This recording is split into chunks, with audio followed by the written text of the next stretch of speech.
Ayun, magandang araw po sa ating lahat mga idol at mga kabayan. Pag-uusapan po natin ngayon, ito pa ring patungkol sa barangay at sangguniang kabataan eleksyon.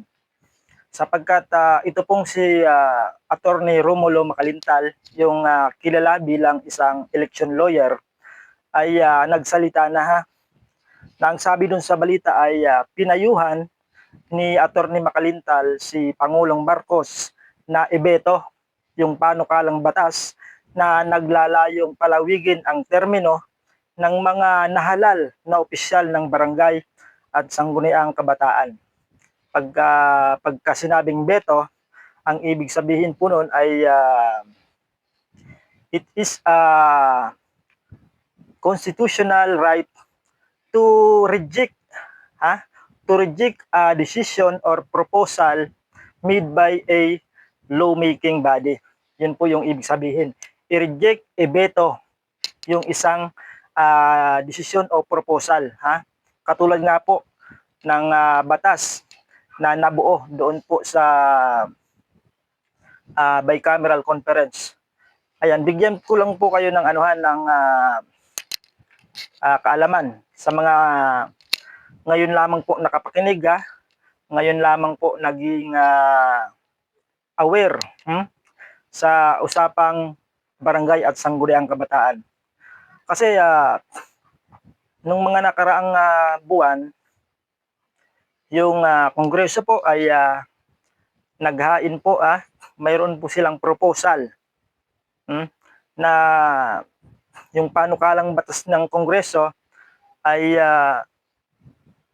naglalaman ng gusto po nila na i-extend yung termino ng mga barangay at sangguniang kabataan officials. Ang gusto nila sa 2029 isagawa yung barangay at sangguniang kabataan eleksyon. At ito naman pong Senado ay mayroon din pong proposal. Nag-propose din po sila, nagsagawa ng panukalang batas na i-extend din yung termino ng mga barangay at sangguniang kabataan opisyal. Ang gusto po ng Senado ay 4 years. Ibig sabihin po, sa 2027 gustong ganapin ng Senado yun pong barangay at sangguniang kabataan eleksyon. Sa proposal po ng Senado at ng Kamara ay makikita natin na mayroon pong pagkakaiba ng bersyon. Dahil sa mayroong pagkakaiba ng bersyon, ang gusto nga po ng Kongreso 6 na taon. Ang gusto ng Senado 4 na taon. Kaya ang gagawin po ay magpupulong ngayon yung Kongreso at Senado at pag-uusapan doon po sa tinatawag na bicameral conference, yung talagang pinakapinal na batas. At nung nakaraon nga pong araw ay natapos na yung pong bicameral conference. So meron ng batas, meron na pong final na version ng panukalang batas na nabuo doon sa bicameral conference. Yung pong nabuo ay sa susunod daw na taon isagawa, sa susunod na lang na taon isagawa. Ibig sabihin sa 2026 ng unang Lunes ng Nobyembre isagawa yung barangay at sangguniang kabataan eleksyon. Ngayon, may problema. Kasi mayroon pong kasalukuyang umiiral na batas. At ayon nga po sa Supreme Court, mga idol at mga kababayan, na yung isang eleksyon ay bawal pong ipagpaliban ayon sa Supreme Court. Labag po sa batas na ipagpaliban yung isang eleksyon ayon sa Supreme Court ruling. At ayon din po sa election lawyer na si Atty. Macalintal, yan pong panukalang batas na yan ay nililinlang umano ng batas na ito yung taong bayan at inaalisan ng karapatan para pumili yung taong bayan ng mga leader sa kanilang mga barangay. Kaya ngayon ay marami pong base sa mga nababasa natin mga comment doon sa ating mga upload ng nakaraan, marami ang nagagalit kay Attorney Makalintal ha. Nangingialam daw si Attorney Makalintal. At alam natin ha, na yung mga nagagalit po ay sila siguro yung mga kasalukuyang nakaupo ha. Kasi ayaw po nilang matuloy yung eleksyon ngayong December 2025.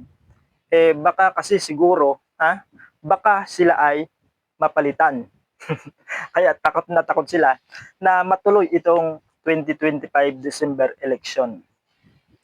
So, yun nga po mayroon pong nabuo doon sa conference na yon, sa bicameral conference, nasa November 2 yata yon, 2026 isagawa yung election.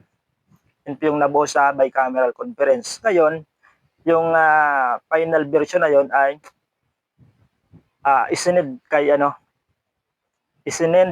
kay Pangulo para sa kanyang pagpirma, para sa pagpirma ng Pangulo. Ngayon, as of now ay wala pa pong balita kung ito ba ay pipirmahan ng Pangulo o ibibeto. Ang sabi ko nga po kanina, ang ibig sabihin ng veto ay i-reject yung isang proposal. Ngayon po ay basahin po natin dito pong post ng Connect TV na ang nilalaman po dito ay pinayuhan ni Attorney Makalintal si Ferdinand Bongbong Marcos o yung ating Pangulo na ibeto, i-reject yung panukalang batas. Eto hindi na natin patatagalin, babasahin ko po sa inyo mga idol at mga kababayan. Post po ito nito pong Connect TV. Ito po, 1 day ago. Ito, babasahin ko po.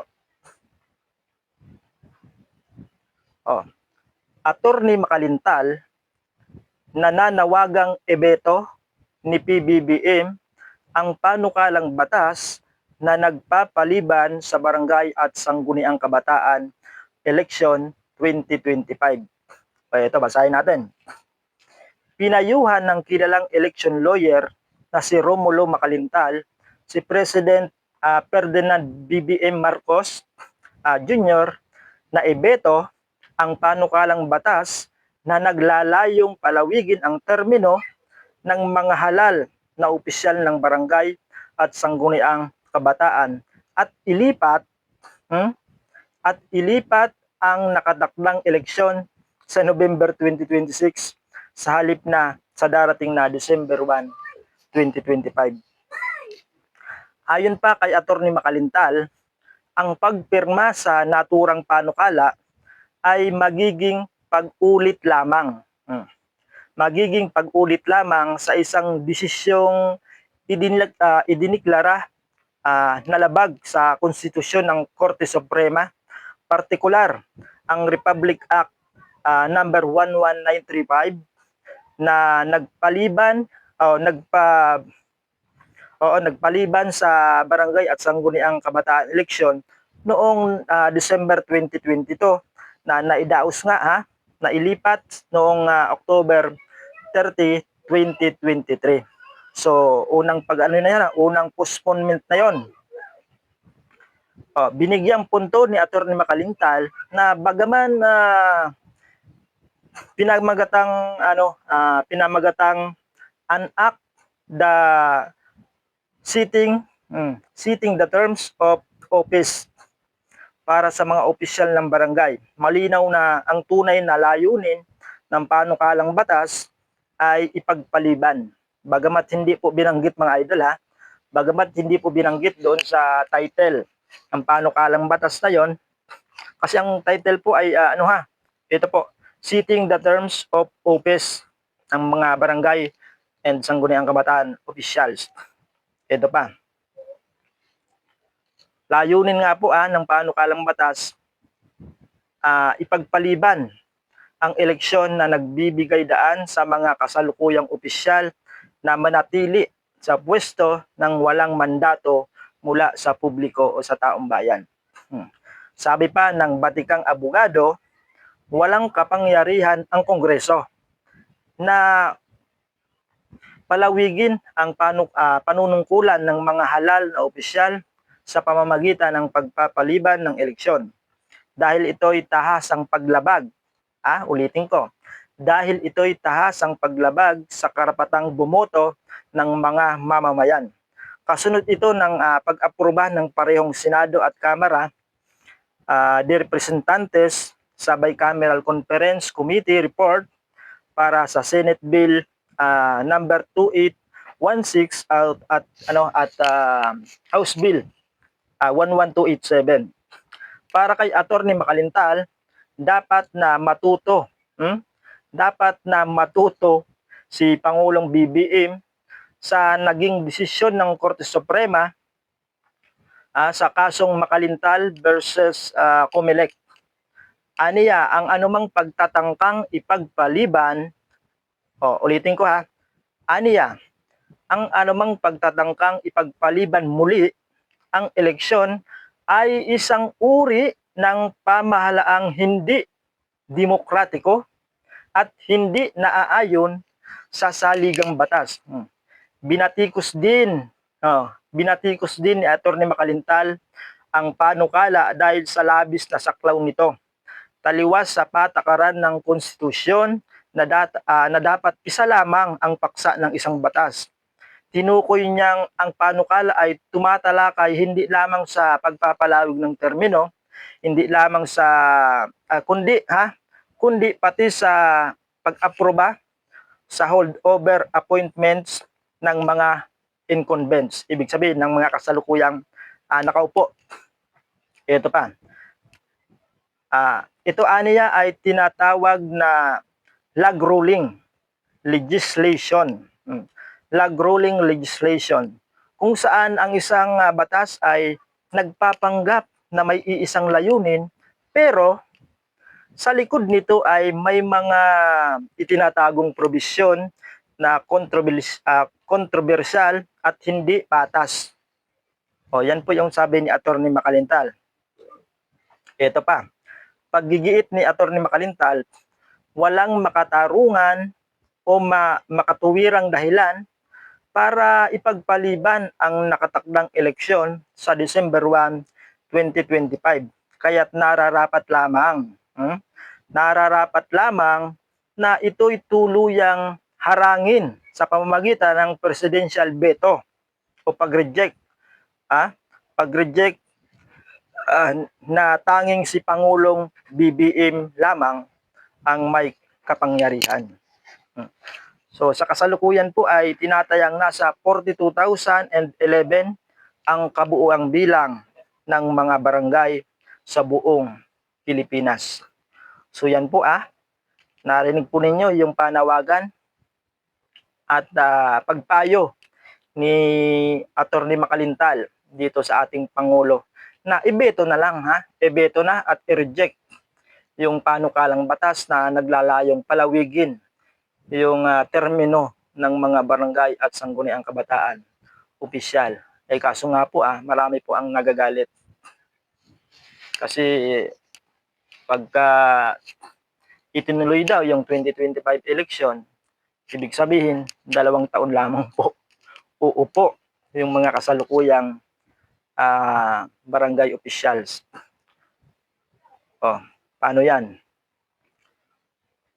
Paano kaya yan mga idol? So magbasa tayo ng comment Ito po yung comment ng ating mga kababayan dito po sa post ng Connect TV.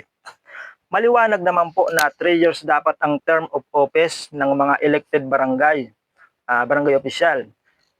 Yan din po ang sinabi sa Local Government Code. Tama lang po na sa November 26 ginapin ang barangay at sangguniang kabataan gaya ng napagkasunduan sa bicameral. Lumalabas na pang 3rd year po yan ng mga incumbent barangay officials. Napakaiksi ng 2 years at maliwanag po na may violation sa local government code. Yan, thanks. Sabi ni Ludi Claudio. Ito pa. Sabi po ni Templanza King Cyrus, Bigyan nyo naman ng tamang panahon upang maipatupad ang mga programa at proyekto ng mga barangay officials at SK officials. Pakinggan nyo naman ang mga frontline leaders ng government. Sabi po ni Temp Planza. Ito pa. Traction. Ito yung kanyang sabi, masyado naman maiksi. Masyado naman maiksi talaga ang 2 years. So siguro inconvenient ito si Gcons. Kaya nabibitin siguro sa kanyang pagkakaupo. Kaya gusto i-extend. Kasi masyado daw maiksi. Ito pa. Sabi ni Yam Noids, tama lang, Attorney Makalintal, pwede tagal sa konstitusyon natin. Senado, Kongreso, palpak, sabi, postpone para wala kasabay eleksyon. Paano 2034 eleksyon, hindi ba magkasabay ulit? Ano plano ulit? Extend naman ulit? Isip-isip, pinaglalaroan na lang nila ang barangay eleksyon. Thank you, Attorney Makalintal. Saludo po kami sa iyo. So, base po sa ating napakinggan ng mga komento ng ating mga kabayan, ay magkakaiba po yung kanilang komento. Ang iba ay gustong ipagpaliban muna, ang iba ay pabor na ituloy yung December 2025 election. Pero yung desisyon pa rin, mga idol at mga kabayan, nasa atin pong Pangulo na si Ferdinand Bongbong Marcos. Siya pa rin magdidesisyon kung itutuloy ba yung barangay at sangguniang kabataan eleksyon o ipagpapaliban muna. Yan po yung ating aabangan, mga idol at mga bayan.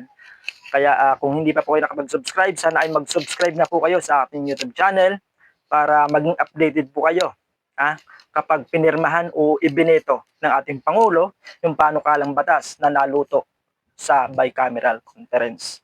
Ayan, so maraming salamat po sa inyong panonood at ingat po tayong lahat. Bye po.